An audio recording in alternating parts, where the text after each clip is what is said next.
guides getting them now.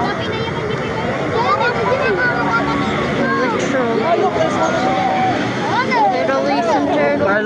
Carlos, why do we release him on sunset? Why sunset? There Is goes. there a still scientific reason behind the sunset?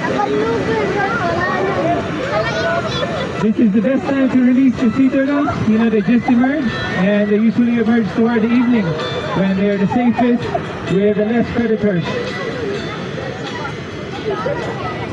So right now we have more than 7,000 eggs in the hatchery, so there will be a lot more releases in the coming days and months.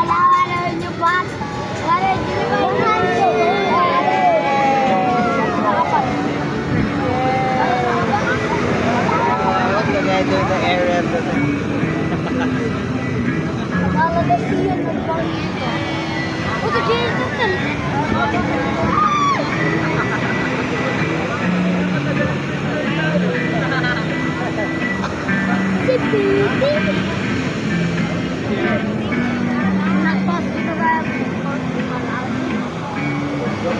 Yeah, we have to move everybody here up.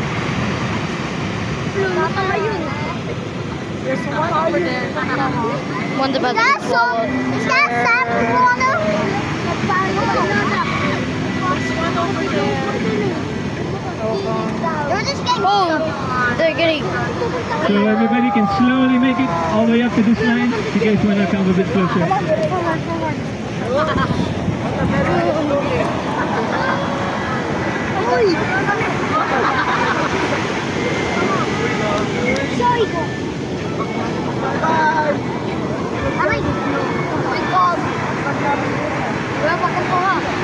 Ayoko, hindi ko yung linig. O talaga, mayari ako nito eh.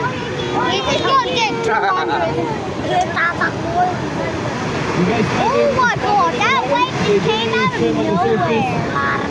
This game too much. Yun, basa. Ako mga sapatos.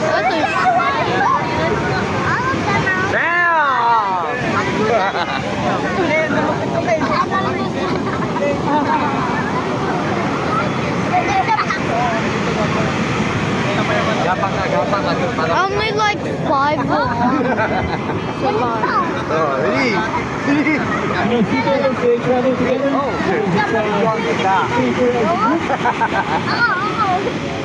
Hopefully they all survive and we'll see them for 10 to 15 years from now. Lala, They'll stay in the same area. There's no seagulls coming. Oh, lalang There's no seagulls coming. La.